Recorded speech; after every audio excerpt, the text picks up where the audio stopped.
देख रहे हैं न्यूज। मैं हूं आपके साथ आलोक द्विवेदी।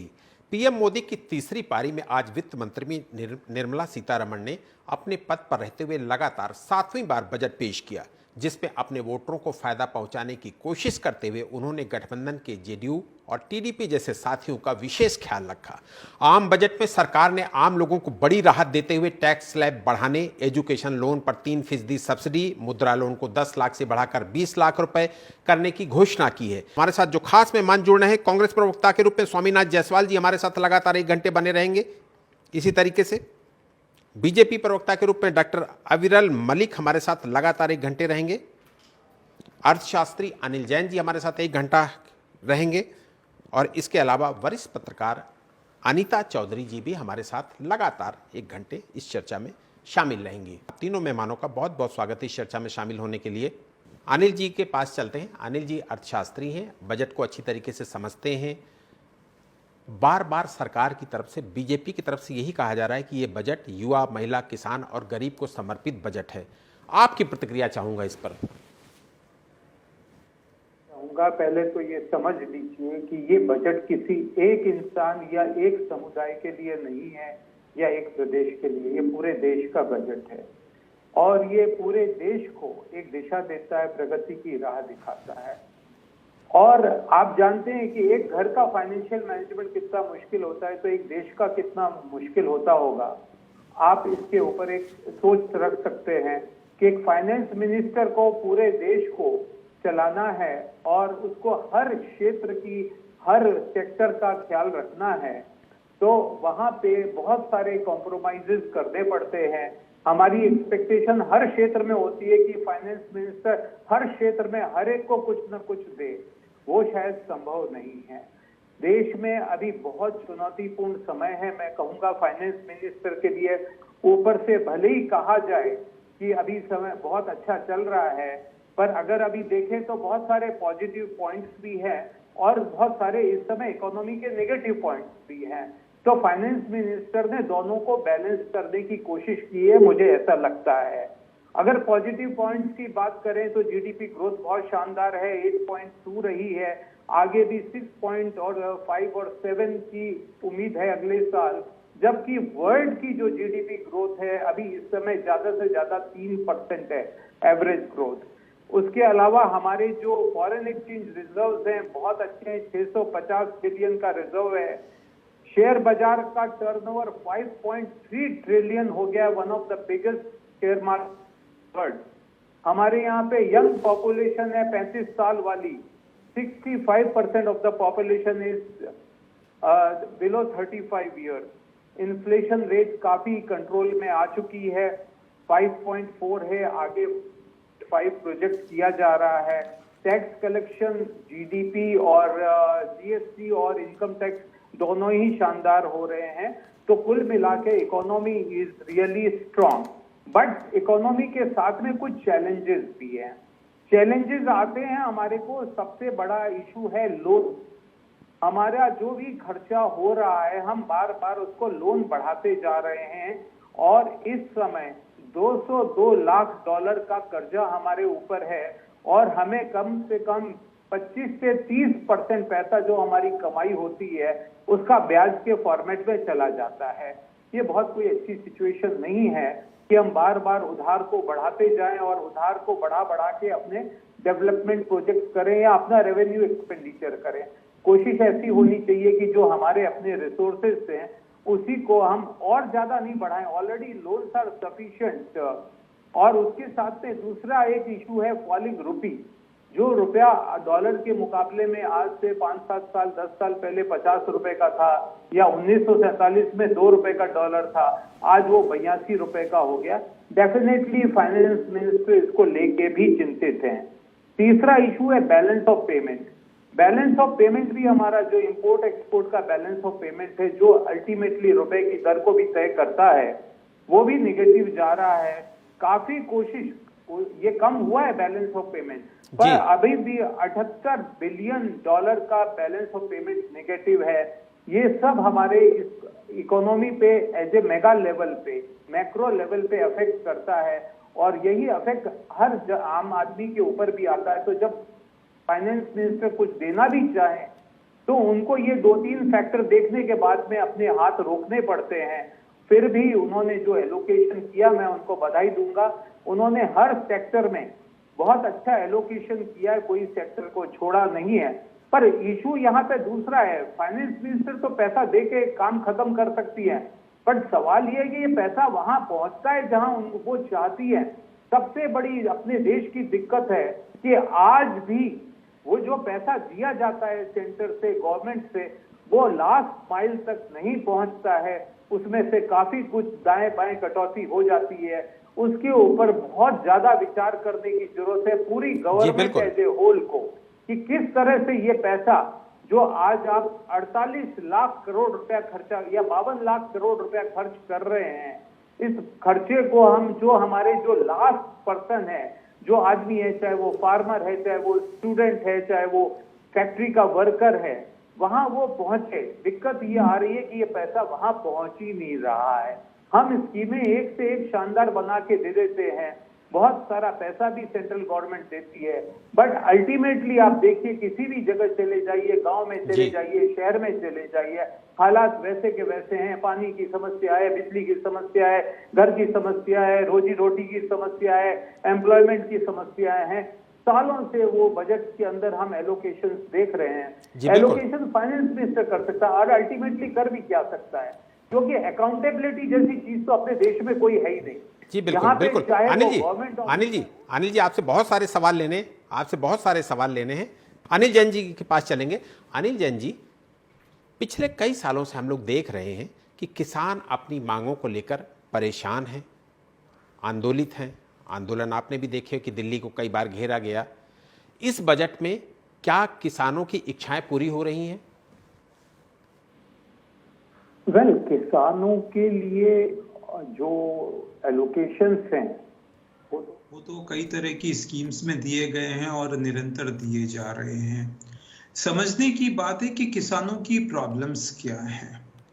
किसानों की प्रॉब्लम शुरू होती है सबसे पहले तो मौसम से, कि किसान अभी भी जो है इरिगेशन, हमारे पूरे देश में इरिगेशन फैसिलिटी नहीं है, तो बरसात के ऊपर डिपेंड है। अगला इशू आता है अच्छे बीज का, क्या किसान को अच्छा बीज मिलता है। फिर विषय आता है खाद का, क्या किसान को खाद मिलती है। और उसके बाद में जब सब कुछ ठीक हो जाता है तो जो फसल पैदा होती है तो वो उसको सड़क पे फेंकना पड़ता है, क्योंकि फसल के भाव नहीं मिलते। कुल मिला के किसान के लिए पूरा जीवन बहुत ही जटिल जीवन है। और सच्चाई ये है कि आज जो हमारी वर्क फोर्स है उसका 45% आज वो किसान है, एग्रो बेस्ड है। और ये इतना बड़ा सेगमेंट है और इसको जो ध्यान देना चाहिए था, मैं कहूंगा अभी तक वो स्कीम्स बन रही हैं। अपन बात स्कीम्स की नहीं करेंगे, बात आती है वापस कि इतनी सारी जो स्कीम्स बनती हैं सेंट्रल गवर्नमेंट की, उसका लाभ क्या किसान तक पहुंचता है? क्या उसको बीज मिलता है? क्या उसको खाद मिलती है? क्या उसको पानी मिलता है? क्या उसका माल बिकता है? हर साल हमारे पास में एलोकेशंस होते हैं गोडाउन्स के, एमएसपी की बात होती है बार बार एमएसपी पे। खैर वो एक पॉलिटिकल इशू, एमएसपी पे बात नहीं करेंगे, क्योंकि जो भी आंदोलन हुआ शायद पॉलिटिकल ज्यादा था, किसानों का आंदोलन कम था वो। तो कुल मिला के किसानों की जो ये समस्याएं हैं, उनको समस्याएं गवर्नमेंट के समझ में है, पर गवर्नमेंट के पास में कोई ऐसा हथियार नहीं है या कोई ऐसा रास्ता नहीं है कि किसानों का वो भला। पैसा दे सकती है गवर्नमेंट अल्टीमेटली करेगी क्या कि एलोकेशन कर दिया, स्टेट गवर्नमेंट को पैसा दे दिया, किसान जो बहुत सारी रिसर्च सेंटर्स हैं एग्रीकल्चर के लिए उनको पैसा दे दिया कि भाई तुम किसानों को मदद करो। बट ये मदद अल्टीमेटली मुझे लगता है कि जहां पहुंचनी चाहिए वहां नहीं पहुंच रही है। और किसान के लिए पूरी हमदर्दी है। और जिस तरह से सुसाइड्स अभी भी नहीं रुक रहे हैं महाराष्ट्र में, या पिछले साल भी शायद 9,000 या 10,000 सुसाइड्स हुए हैं इस किसानों के, I think this is totally unacceptable. और प्रॉब्लम फाइनेंस मिनिस्टर की नहीं है, प्रॉब्लम है एग्जीक्यूशन की, और उसके बारे में probably we are still lagging behind. वहां पे बहुत कुछ करने की जरूरत है। आज हम लोग बजट पर चर्चा कर रहे हैं, इसलिए अनिल जी के पास चलूंगा। स्वामीनाथ जी आपके पास आऊंगा, अनिल जी के पास चलूंगा। Anil ji, income tax slab को लेकर क्लियरिटी चाहूंगा आपसे, क्योंकि बहुत सारे लोग समझ नहीं पा रहे हैं इसको, कि अब स्टैंडर्ड डिडक्शन को 50,000 से बढ़ाकर 75,000 रुपये कर दिया गया है। बेसिक एग्जम्पशन लिमिट वो 3 लाख रुपए ही है। इसमें सैलरीड क्लास को, सर्विस क्लास को क्या और किस तरीके का फायदा होने वाला है? देखिए, बहुत ही मार्जिनल रिलीफ होने वाला है, कोई बहुत बड़ा फायदा नहीं होगा, क्योंकि पहले सैलरी पे 50,000 था, 25,000 रुपये बढ़ जाता है। और 25,000 रुपये अगर आपकी इनकम से कम हो जाता है और मान लीजिए आप 30% की स्लैब में हैं, तो ज्यादा से ज्यादा आपको 7,500 रुपये का बेनिफिट होता है। मान लीजिए आप 10% के स्लैब में हैं, तो 2,500 रुपये का बेनिफिट आता है स्टैंडर्ड डिडक्शन की वजह से।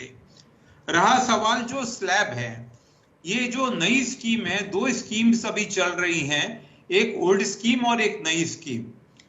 और अगर कोई आदमी चाहे कि भाई अपना रिटर्न ओल्ड में भरना चाहे तो ओल्ड में भर सकता है, न्यू में भर सकता है। न्यू में उन्होंने अपनी फाइनेंस मिनिस्टर ने थोड़ा और रिलैक्स किया है और स्लैब की साइज को बढ़ा दिया है। और अगर स्लैब में, अगर नई स्लैब में देखें तो ज्यादा से ज्यादा जो बेनिफिट, अगर आपकी इनकम 10 लाख रुपए है तो आपको 17,500 रुपए तक का बेनिफिट आता है। बाकी कोई बहुत बड़ा मेजर बेनिफिट इससे नहीं पहुंच रहा है कि जिससे कि कोई स्ट्रक्चरल बेनिफिट किसी आदमी को मिले।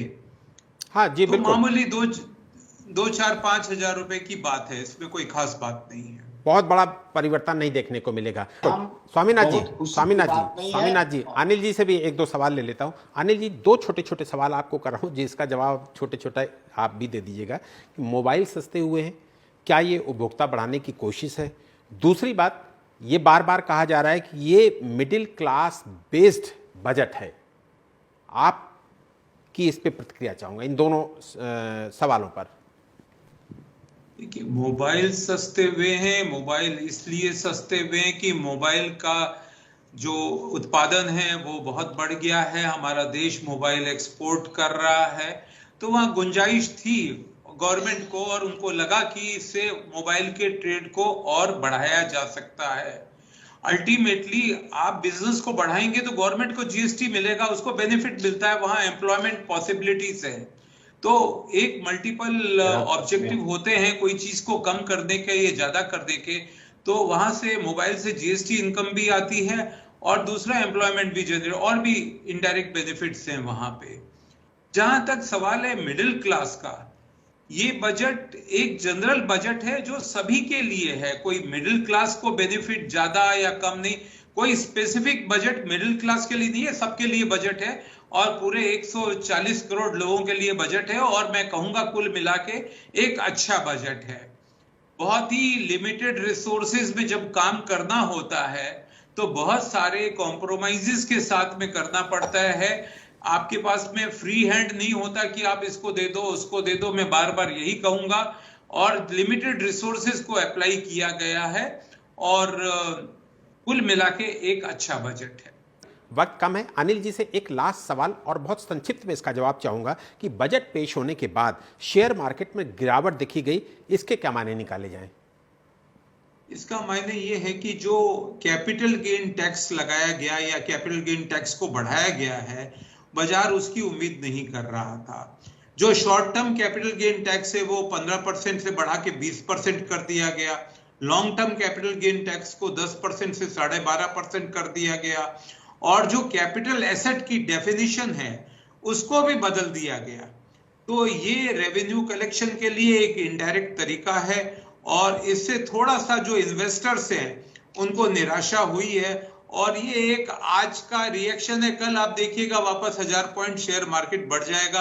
Ultimately it is not guided by these small बिल्कुल वक्त कम है, चर्चा को यही विराम देना पड़ेगा। अनिल जी, स्वामीनाथ जायसवाल जी और डॉक्टर अविरल मलिक, आप तीनों का शुक्रिया करूंगा। बजट देश के 1 साल का पूरा लेखा जोखा होता है जो पूंजीपतियों से लेकर आम लोगों तक को प्रभावित करता है और सभी बजट को लेकर कुछ न कुछ उम्मीदें रखते हैं। बजट आने के बाद से हमेशा ऐसा होता है कि एक पक्ष इसे सही तो दूसरा पक्ष इसे गलत बताने में लगा रहता है, लेकिन इस बार के बजट का देश को कितना फायदा होगा और देश कितनी ऊंचाइयों पर जाएगा यह अगले बजट में साफ हो जाएगा। बहरहाल हमें दीजिए इजाजत। देश और दुनिया की तमाम बड़ी खबरों के लिए आप देखते रहिए TV 27 न्यूज।